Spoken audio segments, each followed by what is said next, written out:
It is our favourite time of the week to talk to our favourite person in the world, Megyn Kelly, host of the Megyn Kelly Show, but she's so much more than that. Tell Australia about the politician who might be the next governor of California who doesn't like being asked really easy questions.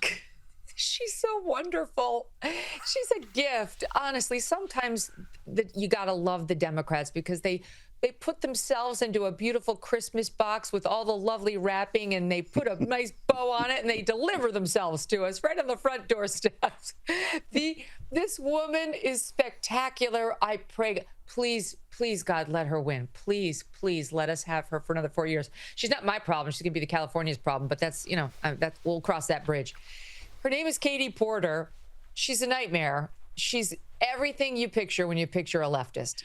And there are a lot of interviews now, okay, because I'm becoming an expert on Katie Porter slowly but surely. I didn't really know her very well before the past 24 hours.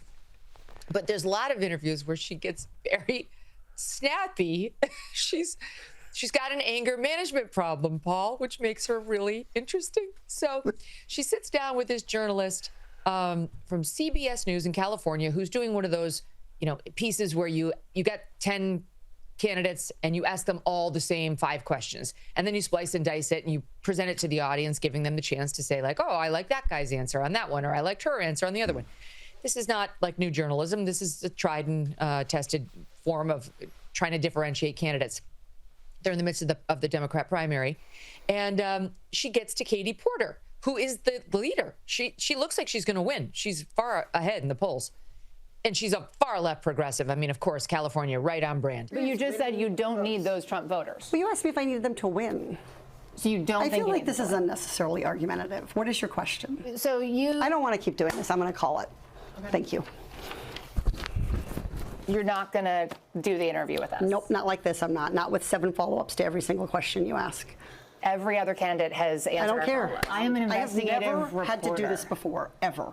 You've never had to have a conversation with to end a an reporter? interview. It's like the interviewer slipped into Latin. Like, what do you mean? What are you talking about? Like, what am I going to do? What? Nothing. What do you mean? And the reporter, who's just, I love the reporter because she pretends she's just asking questions, but she is mildly antagonistic. She got some sass, and I love it. I love some sass. She does. So it's like the unspoken thing. She gets to pretend that she's just asking questions, but she is poking her, which you can. I'm sorry, but I just love this clip so much. My team was like, oh, no, we should shorten it. It's like too long. I'm like, what are you, crazy? I'm like, let the whole thing play. Let the whole 3.5 minutes play out. Because you got to see how the reporter's like, everybody else has answered these questions. You can't answer a question about what you're going to do to appeal to 40%. Well, and then Katie Porter just blows. She can't handle it anymore. She's got the whole body language there like, I'm done. And you're like, oh, run. She knows she should keep it together because she's on camera, and she knows that this is like her campaign slipping away as she can't control her anger.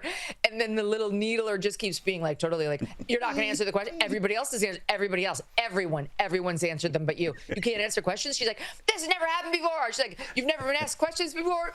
One-upsmanship to the point where Katie Porter realizes she cannot walk away. And it ends in disaster, ruination, and despair, which is why we all love it so much. But now we're starting to get all these old Katie Porter clips. Like now I feel like all these deep throats are sending me unearthed clips of her. I just got one before I came on of her doing like a taped interview with somebody, and a staffer makes the mistake of walking behind her in the hit. Dying prematurely to air pollution and other problems, and the state could lose. Get out of shot. Okay, you also were in my shot before that. Stay out of my shot. Sorry.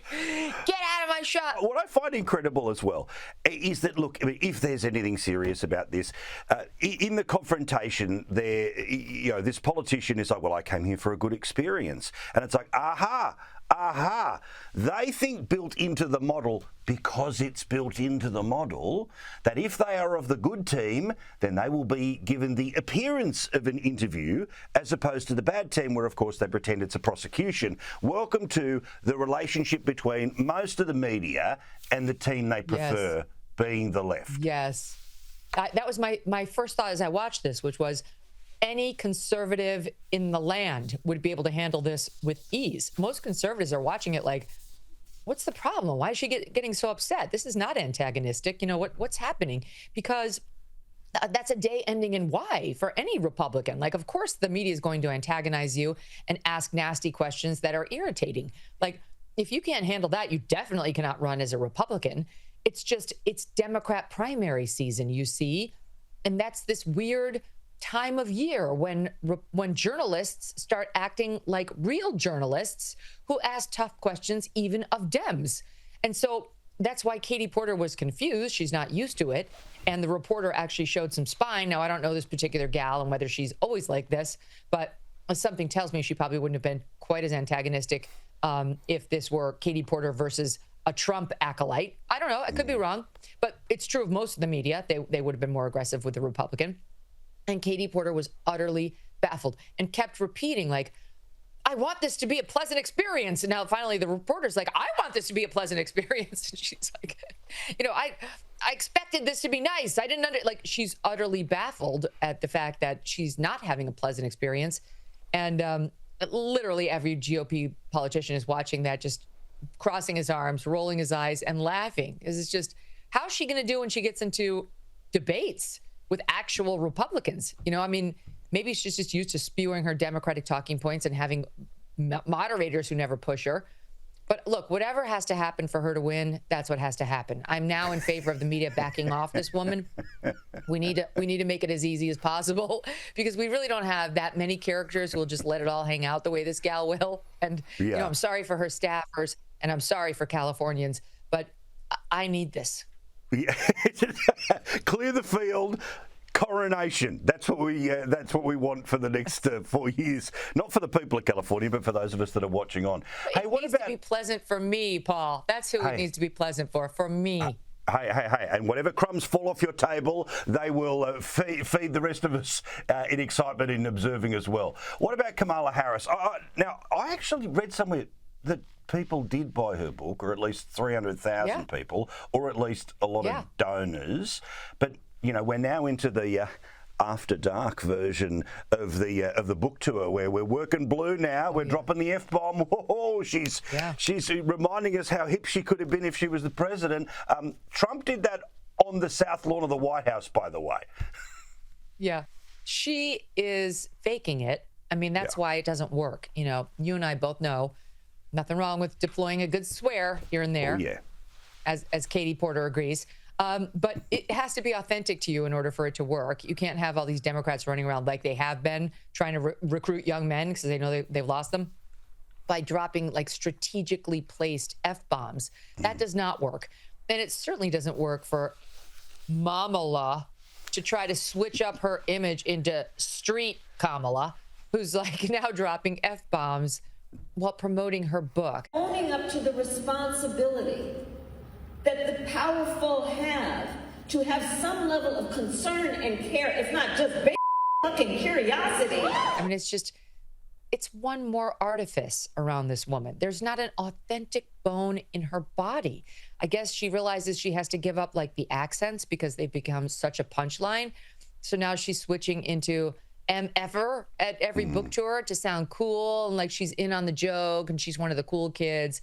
It's like, okay, nobody looks at Kamala and thinks she's cool and she drops F-bombs. They think Venn diagram, they think school buses, they think what a weirdo she married and that she covered up for Joe Biden's mental infirmities. And that's about it. And that she's kind of dopey. But in any event, that's her new, I guess, tactic to make herself seem likable. And that actually has a lot of people, that the whole thing with the book sales and so on, thinking she is going to run for president again.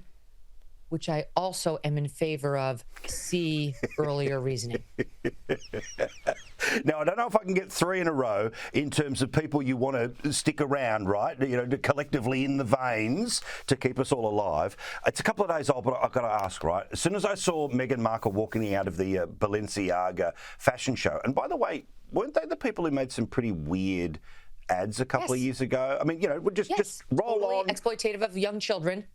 Yeah, roll on. That's fine. They keep, you know, they're uncancelable. And you're going, sorry, I'm pretty sure that would sort of rule most people out. But what did you think about the person who thinks they're queen in their own mind, just with the saunter and all the rest of it as she was leaving the fashion show, that being Meghan Markle? Okay. The reason Giselle is because she will walk out of the Balenciaga fashion show and you will not be able to tell at all how hard she's trying. It's effortless. She's Giselle. Same with Cindy Crawford. Linda Evangelista. I'm going through the 90s supermodels because these modern day influencers are painful. But I will say, same thing for like a Kendall Jenner. She walks out and you don't see her trying so hard. Now, the sisters of Kendall Jenner, you do. But these supermodels of today make it look effortless, and that's why your eyes are glued to them and you're just admiring their beautiful form and their beautiful fashion. And you're like, oh, hashtag goals. It doesn't work for you to shoulders back, breasts out, headlights going, head up, and try to look as bitchy as possible. And stride. That is what the kids call a sweaty tryhard. It's obvious. I can see you're trying. I feel uncomfortable. I have kind of secondhand embarrassment for you. If you can't pull it off naturally, please don't try. Please just walk out like a normal person would walk. Otherwise, everything about you, as per usual with this gal, is alienating.